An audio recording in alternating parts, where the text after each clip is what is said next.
Hi, this is Wendy Williams. I am a Fresh Start coach, and my area of specialization is relationships, especially marriage relationships, because I'm married and I know what it could be like. And I am passionate about bringing better quality of life to people who may or may not have the best marriage that they want to have, the most connection. Sometimes it can be we can feel disconnected and disappointed and distant. But I believe that happier is way possible. And I bring simple solutions, fresh look at the relationship. So I wanted to talk to you in this series about hungry, angry, lonely, and tired. Those are 4 areas that can get us into deep trouble when it comes to bringing our best selves to the relationship, or at least not a crappy self to the relationship. Even if you can't bring your best self, you can at least take some personal responsibility for how hungry you are, how angry or anxious you may be, how lonely you might be, and how tired you might be. So let's talk about the first one first, hunger. I'm in my kitchen. I just actually whipped up some oven roasted vegetables, and anyway, I digress. So hungry, angry, lonely, tired. Hunger. It's actually been proven that when you have low blood sugar, you are a little bit more fit to be tied. And I don't know about you, but I can so relate to this. If I'm driving home from work, I work, full-time days, sometimes 8-10-hour days outside of my home. And I will come home at the end of the day. And if I haven't done a good job of kind of feeding myself some protein on a regular basis, I can come in fit to be tied, like a hungry bear. And if anybody's standing between me and the refrigerator handle, it isn't pretty. It isn't good. And I can snap at people so easily. And I can snap at my husband, who is my best friend. And I care about him more than I care about anybody else, really. But I can be really poopy. And have you ever heard of the term hangry? It's a little bit of a mixture of angry and hungry. Not a good combination. Hangry. Actually, they've done some studies that show that this low blood sugar, cranky thing actually has some interpersonal relationship stuff. Are you ready for this? A researcher out of Ohio actually was questioning whether or not if you had a really solid relationship, we knew that low blood sugar affected interpersonal relationships, that you could snap at people more easily if your blood sugar was low. But what if you really cared about the person? What if you were married to the person?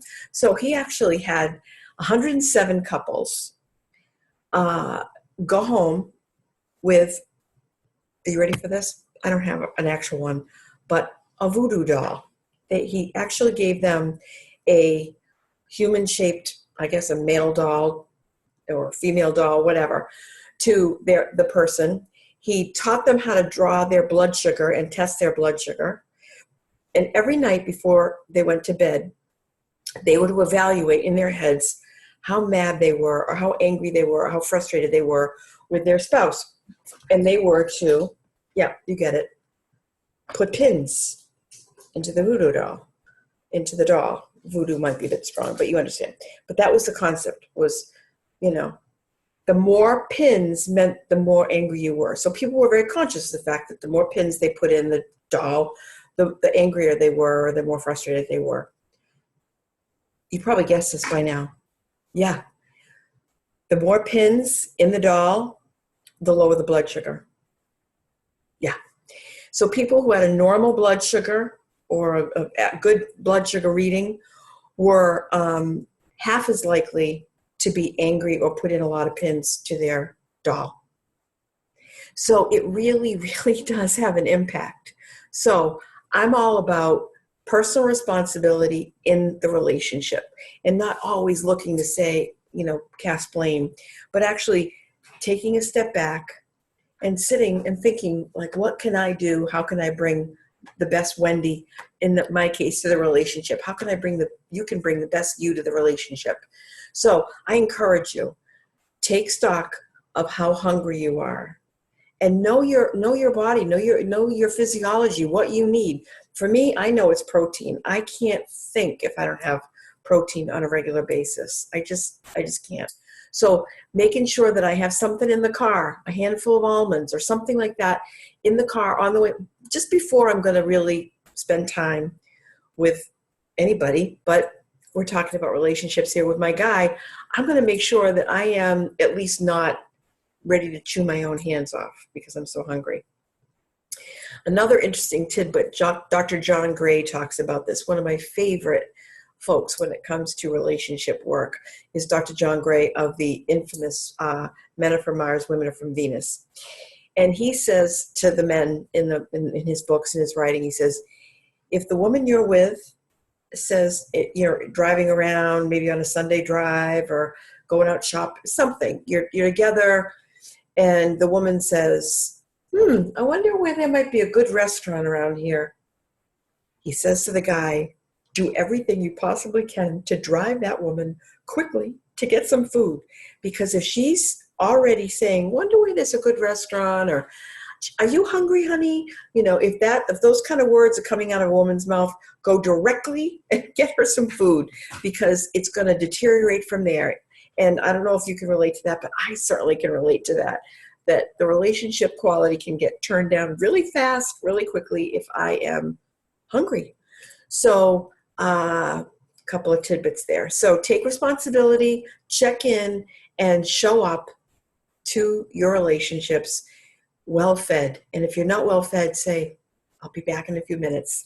We'll talk soon, but not right now. All right. Well, good to talk with you. And again, my name is Wendy L. Williams, and I am a marriage and relationship health coach. And let's take another fresh start next time on angry or anxiety. HALT. The A can be either anger or anxiety. We'll talk more about it next time. Take care.